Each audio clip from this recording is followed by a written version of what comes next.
महायुतीचा उमेदवार कोणी नाही सांगितलं तुला?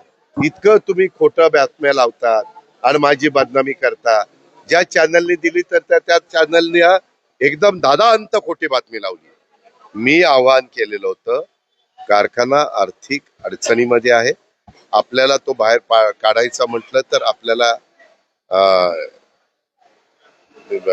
अमित शाह साहेबांची मदत घ्यावी लागेल, NCDC ची, आपल्याला राज्य सरकारच्या सहकार विभागाची, आपल्याला अर्थ मंत्रालयाची, आपल्याला मुख्यमंत्र्यांची, या सगळ्यांची मदत घ्यावी लागेल आणि आपल्याला पण काही सभासदांना ऐच्छिक ठेवावी लागेल.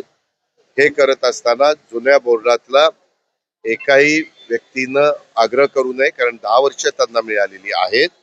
आपण नवे चेहरे त्या ठिकाणी देण्याचा प्रयत्न करू आणि आम्ही पृथ्वीराज जाचकांच्या नेतृत्वाखाली ते पॅनल उभं केलेलं आहे. त्यामध्ये जास्तीत जास्त वेगवेगळ्या लोकांना सामावून घेतलं, पण तेवढ्याच ताकदीची काही लोक आम्हाला थांबवावे लागलेत, कारण जागा फक्त 21 होत्या. समोरच्यांनी पॅनल केलेलं आहे काहींनी, परंतु ते विरोधाला विरोध करण्याच्या करता केलेलं आहे. 21 पैकी फक्त 16 जागा त्यांना मिळालेल्या आहेत. त्याच्यावर पूर्ण पॅनल पण त्यांचं झालं नाही. आमच्या ग्रामीण भागात पूर्ण पॅनल झालं नाही तर त्यांना म्हणतात लंगडं पॅनल, म्हणजे असा उल्लेख केला जातो. तुम्ही लगेच म्हणू नका अजित पवार लंगडं पॅनल म्हणला, लंगडं पॅनल म्हणला.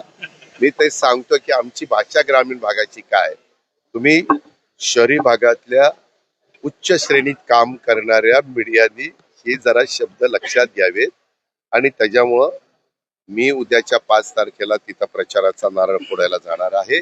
माझे सहकारी दत्तामामा भरणे असतील, आमचे ज्यांच्या नेतृत्वाखाली आम्ही लढतोय ते पृथ्वीराज जाचकजी असतील, आमचे सगळे उमेदवार असतील. मला जी काही भूमिका मांडायची ती त्या ठिकाणी मांडेन, परंतु आपण जे काही सांगितलेले तसं तिथं झालेलं नाही. अर्ज जवळपास 700 का 650 आलेले होते. आता 650 अर्जामध्ये जर काही लोकांनी, आम्ही प्रयत्न केला, परंतु 3 वाजेपर्यंत काही जण अज्ञातवासात गेलेले होते. आता अज्ञातवासात गेल्यामुळं आमचा नाईलाज झाला, नाहीतर निश्चितपणे काही गट अनापत झाले असते. पण ठीक आहे, लोकशाहीमध्ये उभं राहण्याचा प्रत्येकाला अधिकार आहे. आपण बळजबरी करू शकत नाही, आपण आव्हान करू शकतो.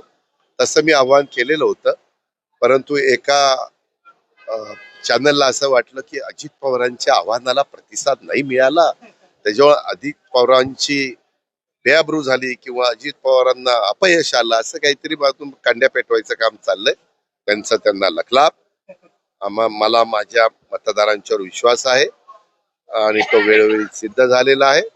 आणि हे पण मतदार आमचं श्री भवानी माता पॅनल हे चांगल्या मताधिक्याने विजयी करतील.